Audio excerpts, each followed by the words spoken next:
and welcome to another episode of ADHD Women's Wellbeing Wisdom. Little short bite-sized pieces of wisdom that I've curated from all the many episodes that have been recorded over this time, and I really hope that this short insight will help you on the week ahead. So on today's episode, we hear from Jay Emme. Now, Jay is an ADHD life coach, she's a mentor, she's a consultant, and she's a professional cellist. On this short episode, we have a really interesting conversation about imposter syndrome and how we seek the dopamine hit. We're constantly looking, and how we find it hard to relax, rest, and what does doing nothing look like with ADHD? So let's hear from Jay. The penny really started to drop halfway through the second year of my master's music degree, which was in the middle of the pandemic. I couldn't work out why I just couldn't do the assignments. The assignments were not difficult. I had a wealth of musical knowledge behind me. It was all subjects and topics and things that made perfect sense to me. But as soon as it came to crunch time, my brain was just like, nah, we're going to check out today. Hey, why don't you go and play Pokemon instead? That sounds awesome. And I'm just thinking, no, I just don't understand.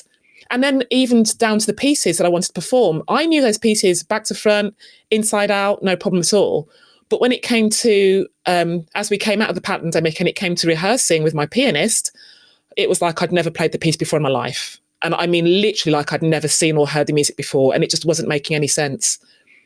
Literally a month and a half before my final recital, so this is what we're in 2020 now, and it was early October, and I said, right, that's it. I'm just going to find the money, go for an assessment. And hilariously, within about 10 minutes of the assessment, the psychologist was like, okay, all right, well, would you like to go and take a break, Jay? You're looking a little bit restless. Are you okay? Are you okay to keep going? I'm like, yep, I'm fine. Twitch, fidget. It's all good. I'm fine. Just keep going. And within about 45 minutes, she was like, yeah, I'm pretty certain. I can't say this on the record, but I'm pretty certain you have ADHD, but let's finish the assessment anyway.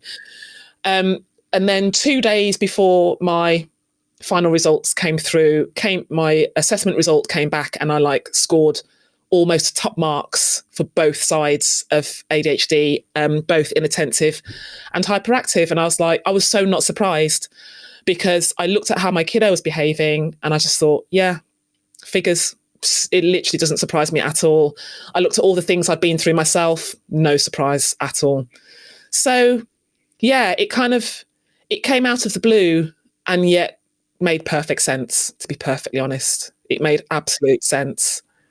I hear this so much. I mean, from a personal perspective, everything you said resonated. And I hear it so much, with my clients and people that I speak to, that it is almost like that final missing piece, isn't it, of explaining and understanding, your behavior, your childhood, everything. It's like, okay, now I understand. Yes. And even though it is a bit like, oh my God, now I've got this diagnosis, but I found it even though there was a lot of other things that kind of laid with it, I did find it very helpful to have an explanation, because otherwise that's negative self-talk just goes, you're lazy, you're disorganized. It just goes on and on and on. There's no stopping it at all, because you've got nothing to fight back. You've got no armor or ammunition to go, actually, no, I'm not lazy. I just have executive dysfunction. Or no, I'm not stupid. My brain is just wired differently to everyone else around me. I am talented, but I'm not, talented just because of my parents. I'm talented because my brain's gone, do you know what? Let's hyper focus on this, and we're going to absorb everything we possibly can. There's so much more to consider when you've got all the pieces in place. Absolutely. And what you said then about signing up for a master's degree and let's do another course, let's do this. Yeah, 100%. I nearly did. I got accepted to do a master's in positive psychology just before the pandemic. And I am so glad that I didn't do it, because I was tipping over the edge during the pandemic, homeschooling the kids, starting my business, coaching.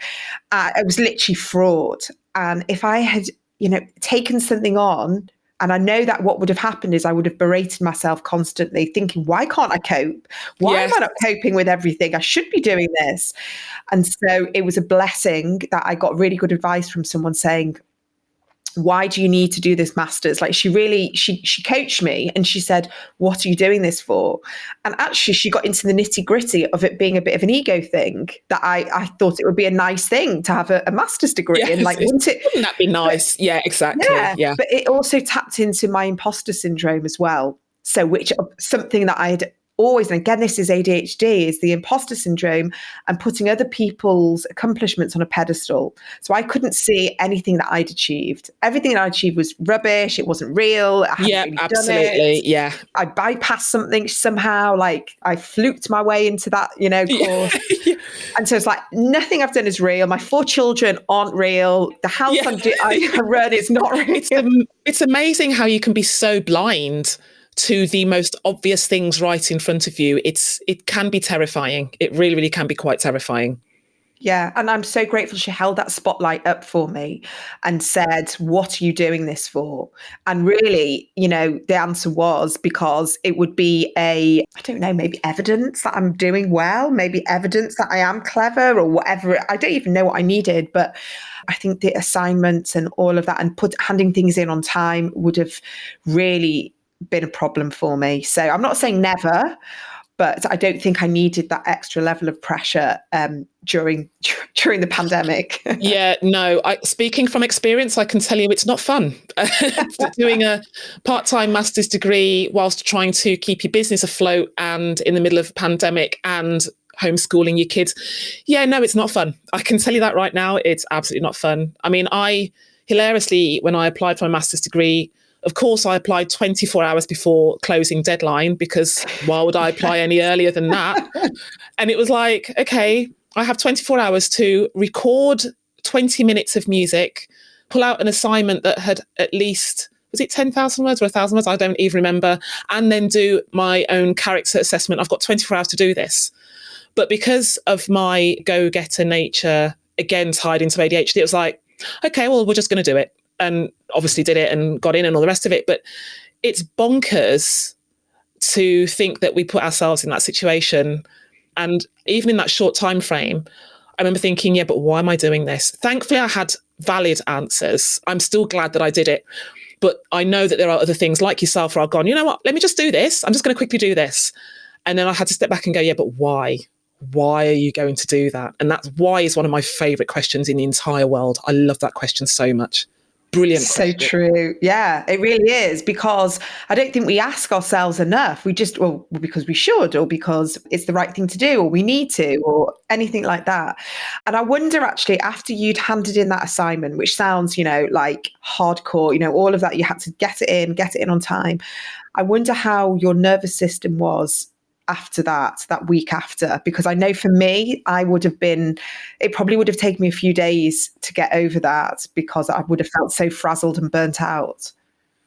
Interestingly, I think I was all systems go, but I think that also comes from years of training, subliminal training via music, via growing up as a professional cellist, or at least as an amateur cellist as a kid. In orchestras, we have to suddenly just snap, be ready to get on stage, perform, and just do it.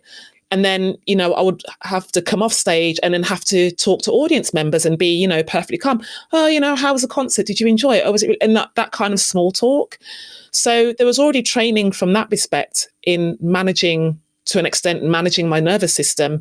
For me, it's flipped. My nervous system is absolutely through the freaking roof before anything that puts pressure. So I'm full on nerves, like absolutely freaking insane. And for the longest time ever, I couldn't perform because stage fright would just eat me alive, or whatever was going on. And I just couldn't, I just could not engage my brain. But afterwards I'd be like, okay, yeah, cool, super chill, whatever, no biggie. And I find that the same after I've done presentations, or I've just launched myself into yet another scenario where Jay's doing something at the last minute, and I come out and I'm like, yeah, it's great. When are we doing it again? Yeah. It's so weird, isn't it? It's almost like we crave that adrenaline. We have to have to do it because that's what gets us to the next stage. But the anxiety before is crippling. And I really, I feel that. And it's so many times that I've put myself through that again. I'm not doing that again. But then afterwards, it's like, okay, yeah, I've done it. Yeah. And so that it's like your brain forgets and you just put yourself through it again. This podcast is ADHD Women's Wellbeing. And I do try and touch on different techniques and coping strategies. And I just wonder what things that you do for you to come out of that kind of cycle of frenzy. Yeah, the frenzy. So I know all too well that I am always on the lookout for dopamine. We have ADHD, we want the dopamine, we want that feel good. So we're going to look for the things that give us that feel good factor. The thing to do that has worked for me, and I'm working through with some of my clients at the moment actually, is literally identifying every single little thing that gives that feel good factor. Now, some of them are going to be absolutely massive feel good factors, like going on stage and, playing your cello or launching a course or whatever. Those are massive feel goods for me. Those are massive dopamine hits. But then at the same time, I have little dopamine hits. Things as simple as sitting down at my desk and just scribbling anything into my planner first thing in the morning. I'm like, yay. I mean, I've written rubbish in there. It doesn't matter. At least I put something in there. Yay me. Little things like remembering to put my water bottle on my desk. Yay. It's not huge, but yay, I remember to do something. Yay me. It is finding the smallest of the dopamine hits. So if I can chug along in my day with the small dopamine hits, that's fine, because I'm not breaking myself. I'm not pushing myself to the absolute wall and through it. I'm literally just chugging along nice and quietly on like an even keel until I feel myself needing a bigger hit. By that point, it's like, okay, well, I've got the energy because I've been on a low, slow burner. By the time I need the bigger hits, like I'm ready for it. Like, okay, great, let's do this, let's go. And I know that I'm going to massively enjoy that big hit. There's going to be an almighty come down, probably. But I know that when I come down, I can go as low as I need to, but still have the small dopamine hits just to keep me ticking over. And I think that's the problem. I think we tend to keep looking for the massive hits. We tend to look for the things that are absolutely huge, where it kind of blows us out the water and we're like, yes, this is insane. It's like the roller coaster. But we forget the small stuff. We're told to not sweat the small stuff, but we should look for the small stuff. I feel like we should appreciate the small stuff and use the small stuff. It takes some getting used to for some people, because for some it's not enough. But if you keep stringing them along and keep finding them, even just finding them is a dopamine hit. It's just keep looking for the small dopamine hits. And that's what's worked for me. Just yesterday, I had a call with a client and she was saying, Jay, I'm desperate to take a break. I'm constantly plowing on and I'm constantly working and I love it. It's great, but I need to stop because I'm going to burn out. So I said, well, what does it feel like to do nothing? She was like, I can't do nothing. And I said, well, yeah, but what is nothing? What is doing nothing? For me, doing nothing is watching TV. For me, doing nothing is repotting my plants. For me, doing nothing is reading a book or listening to a podcast and stuff like that. But it's books and podcasts that I want to listen to that I particularly enjoy, I'm getting a little buzz out of. So sometimes it is just find your version of doing nothing and do that. Whether doing nothing is playing with your plants or repotting something or watching TV, or, as I've done in the past, just lying on the floor and staring at the ceiling, because I've done that too. And that has been a feel good. That's like, do you know what? This feels great. Okay, I don't want to move now. I'm stuck in core waiting mode and that's fine. And it is permission. It's self-permission to say, do you know what? It's fine. I'm doing nothing right now. It's fine. Yeah. I think that's great advice. I think whatever that doing nothing looks like for you, do it. Yeah. For me, if I really need to switch off, and again, I have to like literally throw my phone away. Like Yes. I will do something with my phone. And so I put my phone away, and actually making dinner, a lot of other people think, oh, that's a chore. But for me, cooking is relaxing. If I've got the kitchen to myself and I put like music on and I just listen to the music and I cook, that is an amazingly relaxing thing. So to someone else, that might just be like, oh, I hate the chore of making dinner. Yeah. Or, you know, Yeah. if I go for a walk with my dog, that is me doing nothing. That's me listening to my favorite podcast, walking my dog. That's super relaxing. So I think you're right. Give yourself permission just to kind of relax in the way that relaxes you, because it might not relax someone without ADHD. Yeah, exactly. Literally, the question is, what does your nothing look like? Because it's limitless. There's no scale. There's no ends. There's no right or wrong. It's literally, what does your nothing look like? And find your dopamine within that nothing. And yeah, that works beautifully.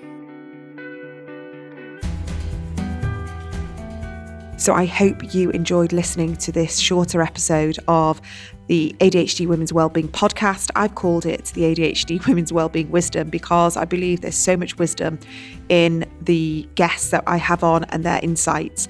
So sometimes we just need that little bit of a reminder, and I hope that has helped you today, and look forward to seeing you back on the brand new episode on Thursday. Have a good rest of your week.